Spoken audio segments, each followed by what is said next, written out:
ഇപ്പോൾ പ്രതിപക്ഷ നേതാവ് വി ഡി സതീശൻ മാധ്യമങ്ങളെ കടന്നു. അതിലേക്ക് അന്ന് കളക്ടർക്ക് പരാതി കൊടുത്തപ്പോൾ കളക്ടർ പറഞ്ഞത് വോട്ടർ പട്ടികയിൽ പേര് വന്നു കഴിഞ്ഞാൽ പിന്നെ അവർക്ക് വോട്ട് ചെയ്യാൻ അനുവദിക്കുക എന്നല്ലാതെ വേറെ മാർഗ്ഗമില്ല എന്നുള്ള നിലപാടാണ് അന്ന് ജില്ലാ ഭരണകൂടവും അന്ന് എടുത്തത്. അപ്പോൾ ഇതിപ്പോൾ പുതിയതായി കെട്ടിപ്പൊക്കിക്കൊണ്ടുവന്ന സംഭവമല്ല.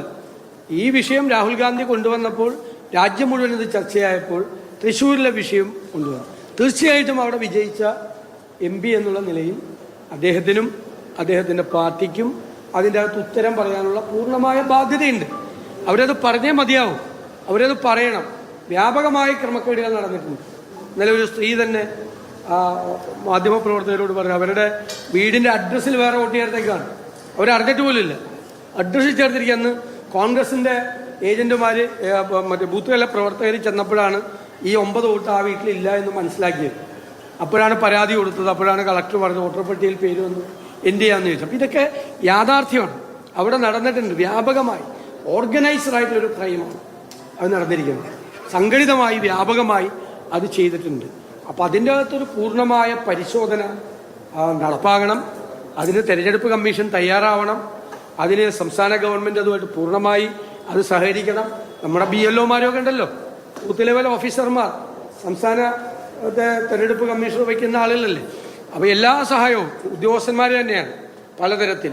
അപ്പോൾ ജില്ലാ കളക്ടർക്ക് ഉത്തരവാദിത്വമുണ്ട്.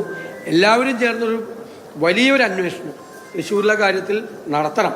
യാഥാർത്ഥ്യം എന്താണെന്ന് അറിയാനുള്ള ഒരു ഇതുണ്ട്. ഒരുപാട് സംഭവങ്ങൾ ഉണ്ടായിട്ടുണ്ട്.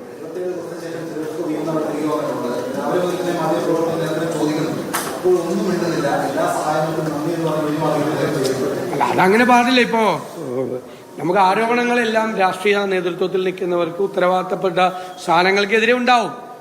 ശരിയായ ആരോപണങ്ങൾ ഉണ്ടാവും, തെറ്റായ ആരോപണങ്ങൾ ഉണ്ടാവും. ശരിയല്ല എന്ന് അദ്ദേഹത്തിന് ബോധ്യമുണ്ടെങ്കിൽ അദ്ദേഹത്തിനെതിരായും അദ്ദേഹത്തിൻ്റെ തെരഞ്ഞെടുപ്പ് വോട്ടർ പട്ടികയിൽ കൃത്രിമമുണ്ടായി എന്നുള്ള ആരോപണം തെറ്റാണെങ്കിൽ അത് തെറ്റാണെന്ന് പറയാനുള്ള അവകാശം അദ്ദേഹത്തിനുണ്ടല്ലോ. അദ്ദേഹം അത് ചെയ്യുന്നില്ല എന്ന അർത്ഥം, അതിൻ്റെ അർത്ഥം നമുക്ക് മനസ്സിലാക്കേണ്ടത് അദ്ദേഹത്തിന് പ്രതിരോധിക്കാൻ ഒന്നുമില്ലെന്നുള്ളതാണ്.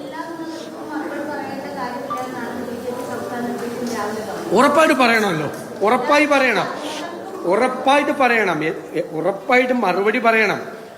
BJP പ്രതിക്കൂട്ടിൽ നിൽക്കുകയാണ് രാജ്യത്ത് ഉടനീളം. സംസ്ഥാനത്ത് തൃശ്ശൂരിലെ കേസിൽ അവർ പ്രതിക്കൂട്ടിൽ നിൽക്കുകയാണ്. അപ്പോൾ അവർ തെറ്റ് ചെയ്തിട്ടില്ലെങ്കിൽ അവർ പറയട്ടെ, ഞങ്ങളൊന്നും മിണ്ടില്ല, നിങ്ങൾ ഞങ്ങളോട് ചോദിക്കാൻ നിൽക്കണ്ട എന്ന് പറയുന്നത് ഉത്തരവാദിത്തപ്പെട്ട സ്ഥാനങ്ങളിൽ ഇരിക്കുന്നവർക്ക് ചോദിച്ചാൽ. ഇപ്പം നാളെ ഞാനാണ്, എനിക്കെതിരെ നിങ്ങളൊരു തെറ്റായ കാര്യം പറഞ്ഞാൽ എനിക്കത് എൻ്റെ അവകാശമല്ലേ. ഞാൻ നിങ്ങളുടെ മുമ്പിൽ വന്ന് അത് കൃത്യമായിട്ട് നിന്നെ പറഞ്ഞു കൊടുക്കാം. ഞങ്ങളൊന്നും പറയില്ല, ഞങ്ങൾക്കൊരു ബാധ്യതയില്ല, ജനങ്ങളോട് ബാധ്യതയില്ല.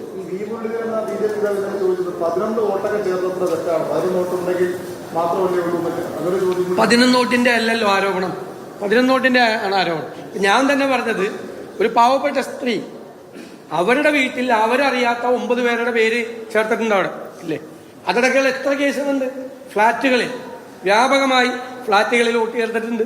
ഒരു കേസല്ല, ഒരു കേസാണെങ്കിൽ നമ്മൾ ഇത്രയും വലിയ അതൊരു പരാതി കൊടുക്കാം, അല്ലാതെ ഇത്രയും വലിയ വിഷയമാക്കേണ്ട കാര്യമില്ല. ഒന്നല്ല, ഞങ്ങളുടെ കണക്ക് തന്നെ 50,000-നും 60,000-നും ഇടയിൽ വോട്ടുകളുണ്ടെന്നതാണ് ആദ്യത്തെ ഒരു പരിശോധനയിൽ. അന്ന് തന്നെ ഞങ്ങൾ പറഞ്ഞത്, തെരഞ്ഞെടുപ്പ് കഴിഞ്ഞ ഉടൻ തന്നെ ഞങ്ങൾ പറഞ്ഞത് വലിയ കണക്കാണ് പറഞ്ഞത്. കൂടുതൽ പരിശോധിച്ചാൽ കൂടുതൽ വരും.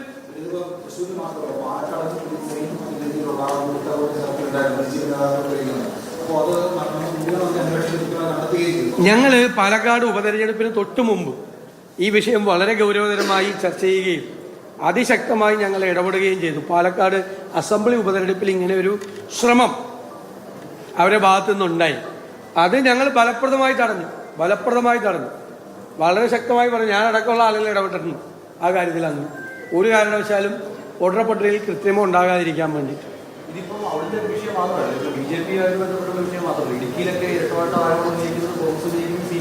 അല്ലാതെ എവിടെയാണ് ഇതുണ്ടായിരിക്കുന്നത് എന്നുള്ളത് പരിശോധിക്കണം. ഇടുക്കിയിൽ പണ്ട് ഒരു ആക്ഷേപം ഉള്ളതാണ്, മനസ്സിലായില്ലേ. ഇടുക്കിയിൽ അവിടെ ഇല്ലാത്ത ആളുകൾ പുറത്തുനിന്ന് വന്ന് 5,000-6,000 പേര് വന്ന് ഉടുമ്പൻചോലയിലൊക്കെ വന്ന് വോട്ട് രേഖപ്പെടുത്തുന്നു, മൂന്നാറിൽ വന്ന് വോട്ട് രേഖപ്പെടുത്തുന്നു, പീരുമേടിൽ വന്ന് വോട്ട് രേഖപ്പെടുത്തുന്നു, അതിർത്തി കടന്ന് അതിർത്തിയിൽ ഇവിടെ ഇല്ലാത്ത ആളുകൾ പുറത്തുനിന്ന് വന്ന് വോട്ട് ചെയ്യുന്നു എന്ന് പരാതി പണ്ട് പോലെയുള്ളതാണ്. അപ്പം ഇതൊക്കെ ഞാൻ പറയുന്നത് ഇതെല്ലാം പരിശോധിക്കാനുള്ള ഒരു അവസരം കൂടിയാണ്. അപ്പോൾ രാഷ്ട്രീയ പ്രവർത്തകരും നേതാക്കളും ശ്രദ്ധിക്കണം. വോട്ടർ പട്ടിക എന്ന് പറയുന്നത് കുറ്റമറ്റതായിരിക്കണം. വോട്ടർ പട്ടിക ശുദ്ധീകരിക്കണം. മരിച്ചവർ, സ്ഥലത്തില്ലാത്തവർ മാറണം. തെറ്റായ വോട്ടുകൾ ഉണ്ടാകാൻ പാടില്ല. അപ്പോൾ പൊതുപ്രവർത്തകർ കൂടി, രാഷ്ട്രീയ പ്രവർത്തകർ കൂടി, മുഖ്യധാര രാഷ്ട്രീയ പാർട്ടികളുടെ പ്രവർത്തകർ കൂടി ഇത് ഗൗരവതരമായി പരിശോധിച്ച് ഒരു ഫ്രീ ആൻഡ് ഫെയർ ഇലക്ഷൻ, അല്ലേ, ഫെയർ ആയിട്ടുള്ള നീതിപൂർവമായ ഒരു തെരഞ്ഞെടുപ്പ് ഒരു ജനാധിപത്യ സംവിധാനത്തിൽ ഉണ്ടാകണം. അതുണ്ടായില്ല കഴിഞ്ഞ പൊതു തെരഞ്ഞെടുപ്പ്. ജനഹിതത്തെ അട്ടിമറിക്കുകയാണ് ചെയ്തത്. അതാണ് രാഹുൽ ഗാന്ധി ചൂണ്ടിക്കാണിച്ചത്. അത് നിങ്ങൾ ഏകാധിപതികളായ ഭരണാധികാരികൾ ഇരിക്കുന്ന ലോകത്തിൻ്റെ വിവിധ രാജ്യങ്ങളിൽ ഈ തെരഞ്ഞെടുപ്പ് വ്ളാഡിമിർ പുടിനെ കുറിച്ചുള്ള മുഖ്യമായ ആക്ഷേപം തെരഞ്ഞെടുപ്പ് അട്ടിമറിച്ചതാണ്.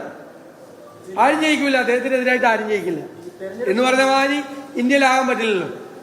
ഈ തെരഞ്ഞെടുപ്പ് കമ്മീഷൻ ഒരു വഴിവിട്ട സഹായം ചെയ്തിട്ടുണ്ടെന്ന് തോന്നുന്നുണ്ട്. എന്നാൽ ഇപ്പോൾ വന്നിട്ടുള്ള തെളിവുകളെല്ലാം വെച്ചിട്ടാണ് നേരത്തെ പലതരത്തിലുള്ള പരാതികൾ പോയിട്ടുള്ളത്. പക്ഷെ അതൊന്നും പരിഹരിക്കപ്പെട്ടിട്ടില്ല. തെരഞ്ഞെടുപ്പ് കമ്മീഷനിൽ വലിയ പങ്കാളിത്തമുണ്ട് ഈ കാര്യത്തിൽ.